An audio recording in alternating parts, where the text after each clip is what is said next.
On the Corta Madera Ranch, we're basically high desert.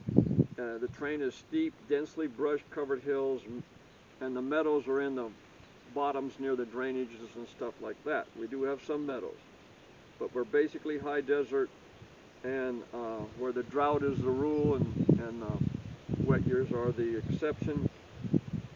Until 7 years ago, the ranch ran strictly English cross cattle. And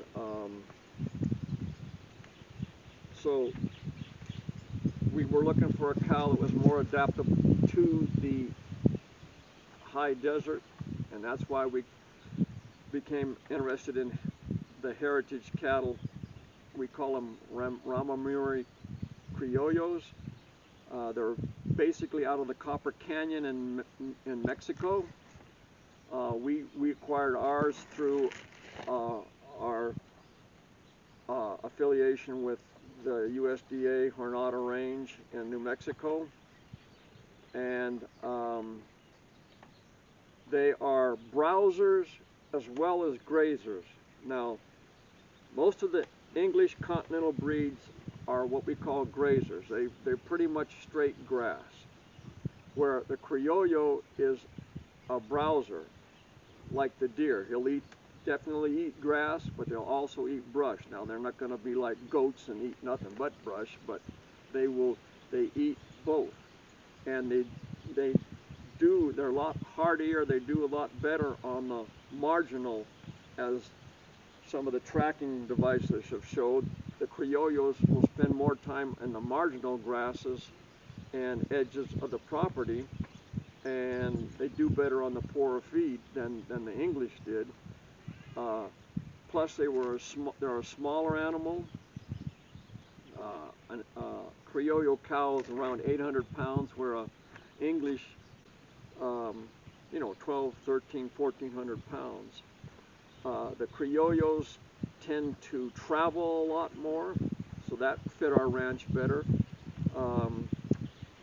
Where a lot of ranches are putting in fencing because they're into rotational grazing and that sort of thing. With this high desert country, once the annuals are done, they're done for the year. So we, in a sense, have actually taken fences down, as has the Jornada, because the cattle move themselves so well. And so that's been a great benefit to us. They require no supplementation, none. We don't put out tubs or anything like that. We do put out trace mineral salt blocks with selenium, just because they need the salt blocks. That's the only, I guess you call, supplement we use. Now,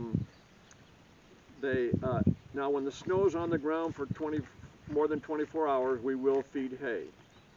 More to keep them around here than let them disappear someplace. But they, for instance, in some of the cow fire has done some controlled burns here. We'll find the Criollos with the deer up in those burn areas the next year, where the Angus cattle, they're down in the flats more. So the Criollos definitely will get to the edges, which fit this ranch real well. What is your view of grazing, and what do you see as the value of grazing? Well, I think it's come home to roost this year with the fires we've had. Grazing helps immensely with the fire because it knocks down the ladder fuels. If the grasses get too tall and rank and turn to kind of what they call teepeeing, because they're so tall, nothing's eating them down, it gets into the lower leaves of the trees, and now you got the whole tree on fire when a fire comes through. So I believe that helps. Now, Now I'm talking about managed grazing here. I'm not Right. talking about eating it down to the ground Right. where you can play pool on it. I'm Right. not talking about that. Right. I'm talking about common sense. Like in our case, they like to see between 4 and 6 inches of grass left. Right. Okay. Now some years, I have to admit, we haven't been able to do that. Other Right. years, like this year, we got a foot, 2 foot in places. Right. Because of the year. They wanted to work bringing back some of the native bunch grasses that were all native to this area at one time, and all of them are perennials, which is nice for the cattle too, which means they're green Right. year round. Right. And so the Criollos, particularly for some reason, have helped us improve our range grasslands, because maybe they move more, but our over the last 10 years, our bunch grasses have really improved. If you don't graze it, it's going to go rank. Right. And you're going to start getting bare spots and everything else. Right. You need the cattle to. We don't have the buffalo. We don't have the massive herds of deer. Right. You need the cattle to move the seeds around. Right. To get the grasses eaten down so the new grasses can do better. Right. And spread and not be shaded out. Good. I know that through the University of New Mexico and the USDA grant that you have, they provided these GPS trackers Right. that are collared to these cattle. I think you had some on the Angus herd and you had some on the Criollo, right? Is that correct? Half and half. This is what it looks like, and they tell me there's a much smaller one coming out for the next batch. We'll see. Yeah, well, it's what's interesting to me is we don't have the we're going to flash the information on the screen for you to take a look at, but there's actually pinpoints on a map on the difference between the Criollo cattle's browsing habits and the Angus habits, and we'll flash that up on the screen for everybody to see. And it's a pretty dramatic visual picture of the difference of these cattle. That's actually pretty impressive at this time. I have another question, Rob, that I'd like to ask you is working with these cattle, what is the difference of working with them compared to the maybe an English crossbred cattle or cows? The Criollo is well, it's made me a better cattleman, because the Criollos were with my Angus cattle. Of course, they were all pretty much used to the way we work cattle and stuff. So to be fair, the Angus cattle, we'd go out to gather them. We'd throw them together in a group and get them pointed the right way, and we could snooze in the back and go along, practice our heeling or whatever you want, and take them right along, and they could crowd together. The Criollos, because they are horned, you need to let them line out almost more single file, because they'll get the hook in each other. Each cow has a definite space, and when another cow gets in with the space, then whoever the alpha cow of those two is are going to hook the other one out of the way and knock them off, and then you'll get them running off to the sides or taking off. Where if you get them started and you let them more line out like single file rather than in a group, and then when you get to a gate, you really got to hold up and let them work their way through the gate, because invariably one of them will stand in the gate, and try to hook the other ones and stuff. But you need to, you got to work them. Pay attention, because they're thinking, and they'll take off on you if you aren't careful. But once you get them used to what you're doing, they seem to line out pretty good. And the interesting part is, when you get them in the corral, like to put the collars on through the chute or whatever you're doing, you're vaccinating them or whatever you want. The Criollos, once they're confined, they're much more docile than the English. The English will hit the chute and send it up in the air. Right, know how they do. And the big old Criollo, big old Angus cows get the humping around in there, and Yeah. and where the Criollos just kind of come in, and once you got them in the chute or even in the alleyway behind the chute, they're more, and then you open up the chute and let them out, where the Angus tend to bolt out sometimes. The Right. Criollos will kind of look around and slowly walk out. Step out, huh? Yeah, it's interesting about that. Yeah. The Corta Madera has, with the deeded land and the Forest Service lease, we run on a little over 10,000 acres, give or take. Of that 10,000 acres, maybe 20% is grass. Maybe 20% is grass. The rest is California mountain chaparral woodlands is what they call it. Right. We have the oak trees but everything else is just scrub oak, chaparral. Down in what's another good thing about the Criollos is they will, which I found out kind of in looking for them, they will burrow through the brush, and they'll find little patches of grass here and there, and they are a horned animal. Like we have some sagebrush flats on part of the ranch, they'll take their horns and push that sagebrush away and get the little grasses around the bottom of the brush and stuff.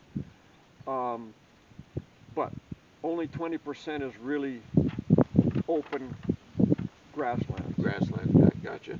Another quick question is, well, that makes sense for the Criollo cattle here. Would you say that they are pretty efficient in managing the brush areas? I know you said they're not like goats or sheep, but would you say that they're pretty proficient in managing those heavier areas compared to maybe an English cross cattle that is on the flat then?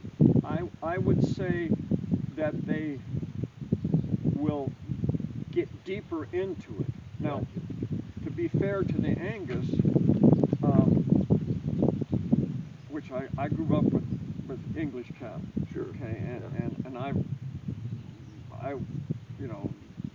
the Criollo is not for all ranches in any way, shape, or form. Right. From my point of view. Right. I mean, if you have open ground like in the prairie, or like if you had 80% grass and 20% brush, Criollos wouldn't make sense. It doesn't make sense. Correct. Right. Yeah. The Criollos definitely use the rougher browse. There's no doubt about that. I mean, they thrive on,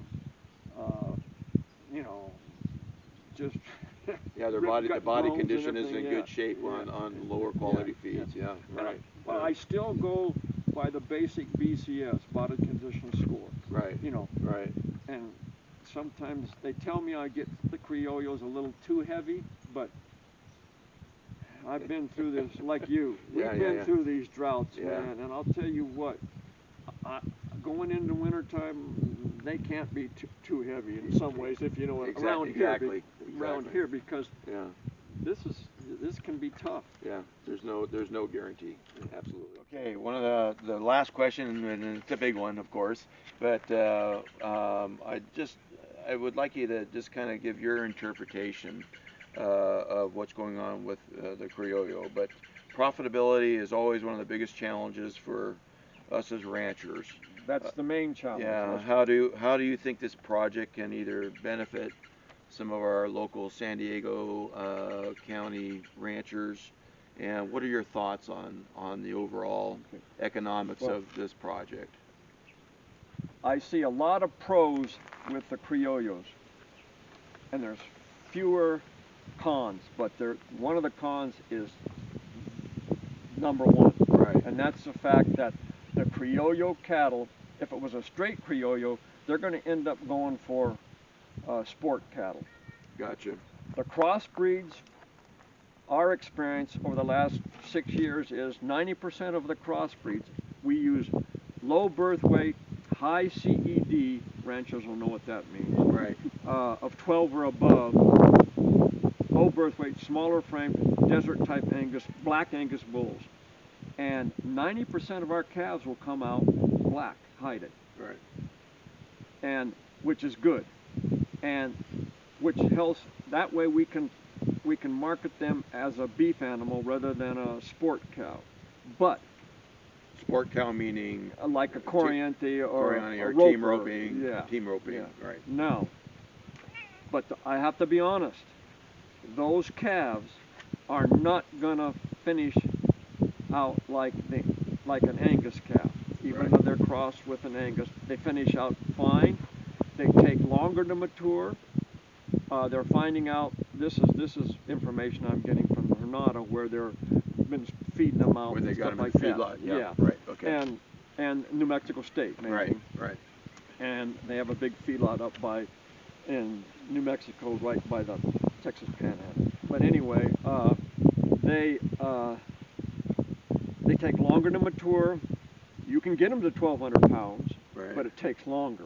That costs more money. So consequently, the buyers, in our ranch's case, we don't have semi-truckloads. So we sell either, right now, because we're involved with this project, they take a lot of our calves because we're using them to fatten them up to see how they're going to compare against the Angus cattle that we have. Right. So, but no, right now, we can't. What saves us is the fact that we can run probably a third more mother cows and do less of a footprint on the land, both physically, I mean, in reality and Right. in theoretically. Right. In other words, the land's improving while we're still running a third more cows, which makes up the difference that we're losing per pound on the difference in the weight and the fact that the cattle aren't they tend to have a little smaller rumps where Right. where your Angus have the big More rump muscle, where the right. quality cuts are. Right. Right. So in summation, I would say for us right now it's working great because we can make up the difference with the third more cows that we're running, More and numbers. it's still improving our range. So it's a win-win for us. For in your situation where you have nothing but grass to speak of, Right. or the plains where there's nothing but grass, Right.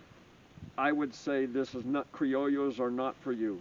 But if you're in the rough Arizona deserts or New Mexico deserts, some of Texas, Criollo might be something to think about. I think the Criollo is definitely something some of the San Diego ranchers could look at, especially those of us that are in the chaparral woodlands, which is a lot of us. Not only are we high desert, we're inundated with chaparral, chamise, buckbrush, all the various brushes that these cattle can eat. Especially the chamise, they'll eat that for certain, and they'll go in amongst it better to utilize more of the land than the English cattle seem to use.